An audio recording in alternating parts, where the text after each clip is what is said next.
Instrumental music from a distant age.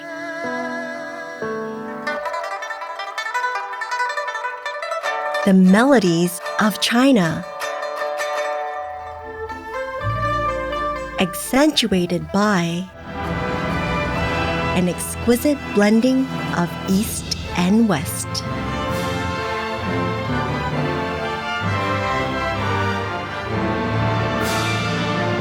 The music of Shen Yun. Mind-blowing. The music is just phenomenal. My husband was even brought to tears. He's a big man, and he is never in tears except with music. Great energy. It just reached these levels that vibrate within the audience. Putting together classical Chinese instruments and classical Western instruments is a way towards the future for me as a musician.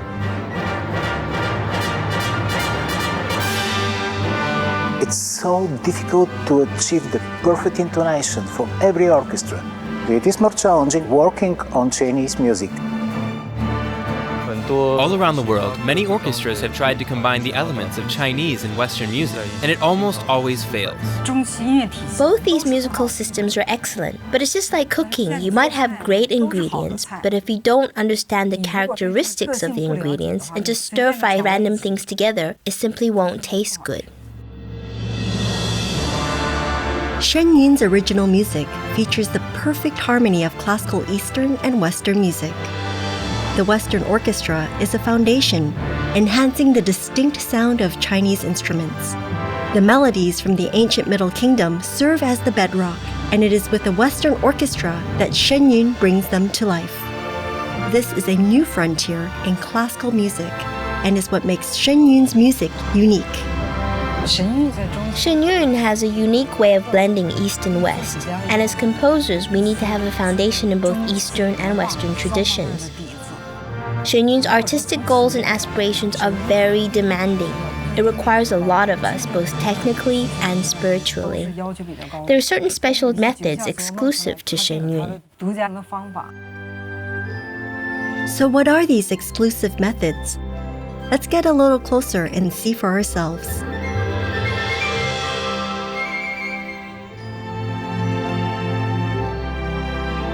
Located in New York State, Shen Yun Performing Arts' mission is to revive the traditional culture that had almost been lost. Classical Chinese dance is Shen Yun's main art form, and most original Shen Yun music is created for its dances. It displays China's traditional melodies. Just like dance, music can also present different times, places, characters, and moods. China has 5 millennia worth of culture, from the melodic styles of over 50 ethnic groups to grand imperial court music and lavish folk tunes. This heritage is an endless source of inspiration.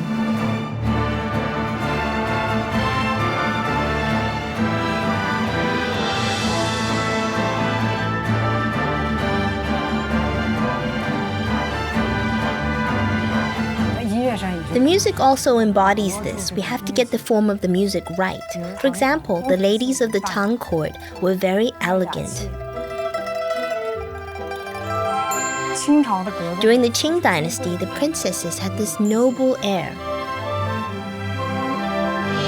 The male dancers are masculine and vigorous. Like the Tang imperial drummers, it's all drums and brass. On the other hand, the female dancers display gentle beauty, so you hear more strings, pipa, lighter instruments. Creating Taoist music, we go for a mystical air and a strong sense of integrity. Buddhist music is solemn and merciful. The Tang monk embodies this dignity. With key changes off the same melody, the leitmotif for the Monkey King suddenly becomes nimble and playful. As for Pigsy, the trombone at the bottom accentuates his clumsiness, and the suona on top gives you this very comical feeling. And in each corner of China, you find different customs and styles. Northeastern music, for example, tends to favor the suona.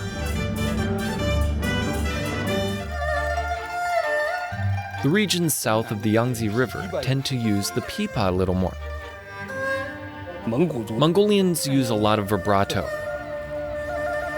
And other ethnic groups have their own unique styles and characteristics.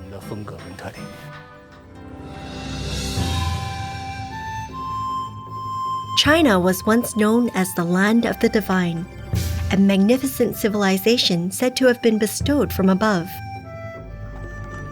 From the earliest music of the ancient emperors to the bells and chimes of 4 millennia ago, from the classical poetry of the Zhou dynasty and warring states to those of the Han dynasty, from the grand melodies of the Sui and Tang to the Song dynasty's poetry-based music, the opera and drama of the Yuan dynasty, all the way to the folk songs and ditties of the Ming and Qing, and even the emergence of regional tunes and Peking opera. Each dynasty adopted vastly different musical forms. Their melodies are rich yet simple, each with its own heritage and lasting contribution. Most people assume that Chinese music only has a pentatonic scale. But actually, historical records show that as early as the Yellow Emperor, around 2600 BC, a 12-note scale was already in use. Ancient Chinese music had many kinds of instruments and a very comprehensive system of music theory and principles. The Tang Dynasty's performance groups had as many as 180 musicians. Some say that was the earliest symphony orchestra. Looking back at history's development over thousands of years, we see that China's traditional music is woven into humankind's cultural legacy. Through early cultural exchange, the 12-tone chromatic system invented by a Ming Dynasty prince spread from China to the West. Today, it is the basis of Western music. It was as if an age of creativity had swept across the world. By the time the Yuan dynasty was producing a range of operas and other arts, the West likewise entered the Renaissance period, and Western music was reaching its pinnacle. Evolving from accompaniment to dance and palace festivities, the symphony orchestra was gradually refined and perfected. Shen Yun uses the symphony orchestra as the core, then integrates Chinese instruments, creating a profoundly fulfilling musical experience for the people of today. We wanted to choose a form that all nationalities could accept. The Western orchestra's sound is terrific and it's a widely accepted form, so we took these two comprehensive systems and combined the best each has to offer. Shen Yun music is based on Chinese melodies. We use the Western orchestra as a backdrop, as a way of underlining. We're not entirely using Western arrangement methods.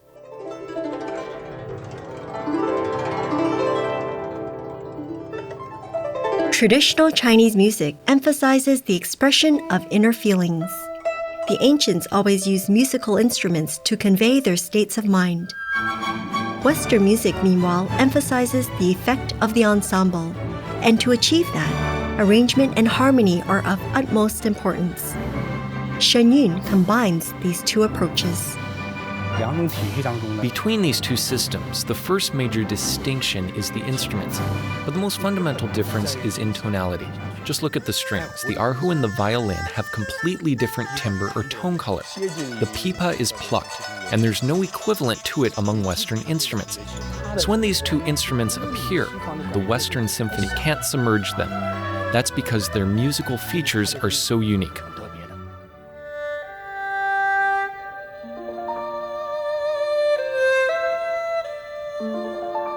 The ancients focused on each individual note, and each note could be expressed in many different ways. They also emphasized the transitions between notes. It's just like how Chinese dance stresses that the space between one movement and the next should have rhythm to it. Chinese music is also this way. The rhythms and feelings between notes are a big part of Chinese music's special tonality. For example, on the piano you play do, re, mi, but on a Chinese instrument you rarely hear a note played like that. The score may not say anything more, it might just say do, re, mi, but it's up to the musician to bring out the feeling.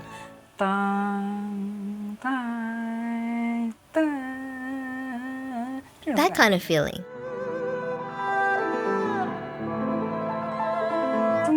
When Chinese and Western instruments come together, some instruments can be combined well, whereas others simply can't. So what method can be used to put them in harmony? These past few years, Shen Yun has defined its own arrangement methods. It's the same with different musical temperaments. We've come up with some special ways of making them work together.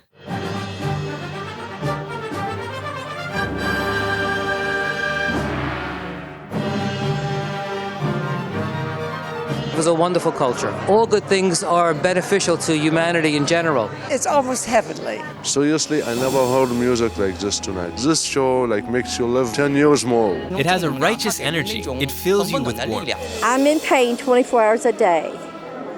And I don't take pain pills because they do not work. And I lost myself in music tonight. And I don't feel any pain right now.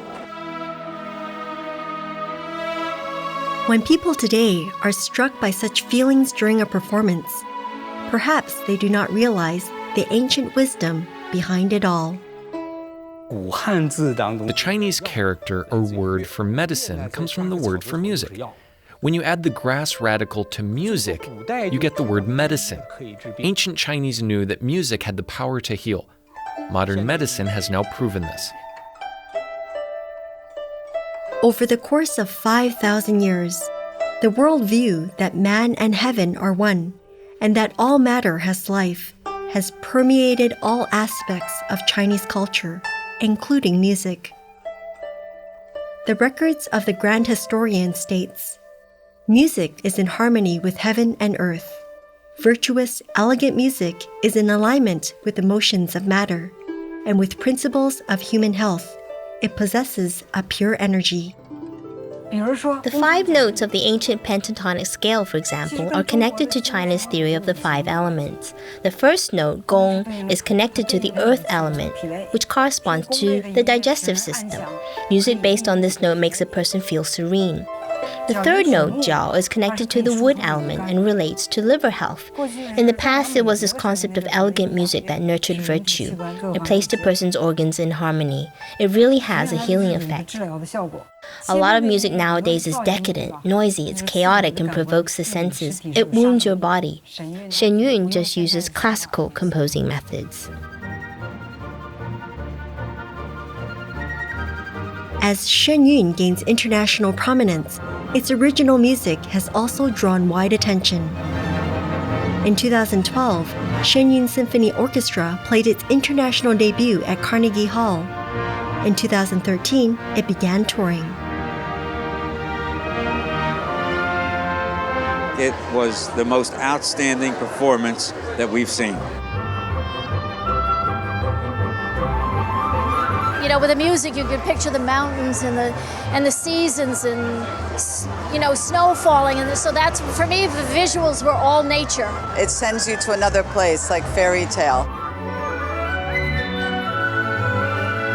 The music of China has such a haunting melody. It just seduces you. The music captured all the dynamics of the human spirit. The unspoken words that were so loud that you could feel them in your soul. It gets you right here. Music comes from the heart. Be it performing music or enjoying it, it is actually heart-to-heart communication. It's so moving.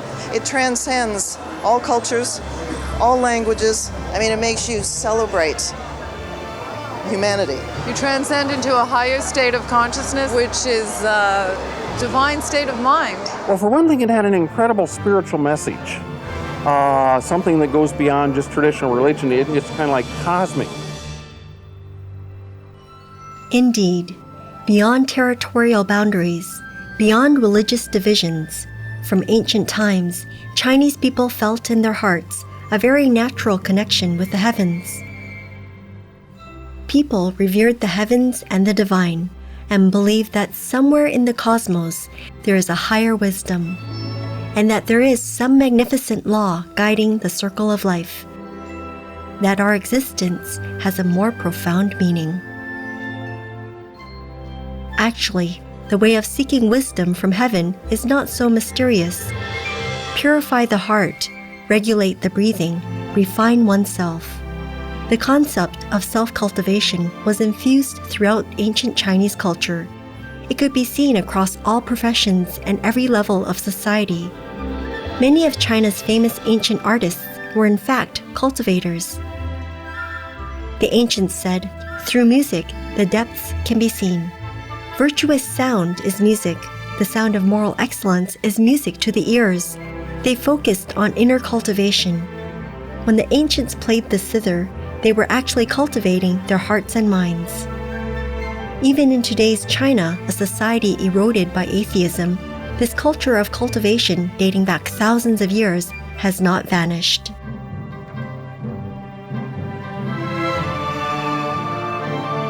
In the clamor of the city, a group of artists is reviving this tradition, calmly putting into practice the way of self-cultivation.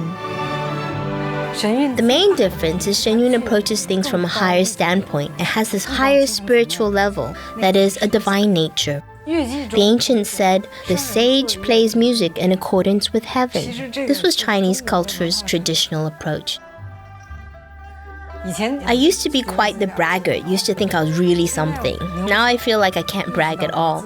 I realized that my self-improvement is what's most important. I can't be like I was in the past, writing music for my personal fame and gain. Now I think more about what the audience truly needs. When I write, I'm now in the mindset of trying to find harmony with heaven.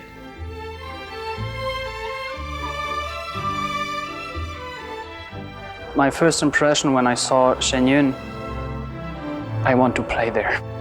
I had no idea what this was like when I came here, but I was just terribly, terribly moved. The culture is absolutely amazing, divine. It just wasn't part of my everyday vocabulary until I came here. And I see so much of its influence everywhere. It's got to be Falun Dafa. The meditation is just an amazing experience. I know because of that, it's improved my health, it's improved my playing, it's improved me as a person. I've become more compassionate towards people. Everybody here is very genuine, and it encourages you to become better. It encourages you to be a better person, to be a better musician. It makes you excited, make you proud to be a part of something like this.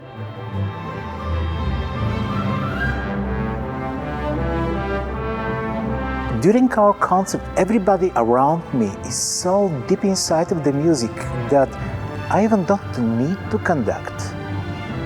Just put my thoughts into the emotion and lead them with eyes. That was such a magical moment. Out of the pureness of the soul is how they create beautiful art. So I think that's fascinating, and you can tell. Shen Yun must be getting help from above. It's so powerful.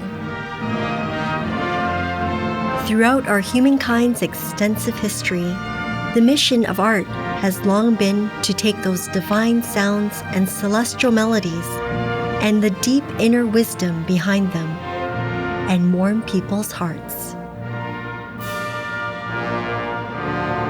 This is something that's timeless, that can be shared through our generation and to generations to come. I would absolutely recommend this show, not just to my friends, but to my enemies too. It would help sweeten the whole world, help everybody to become more kind-hearted, more light-hearted, and to see the world from a perspective of beauty.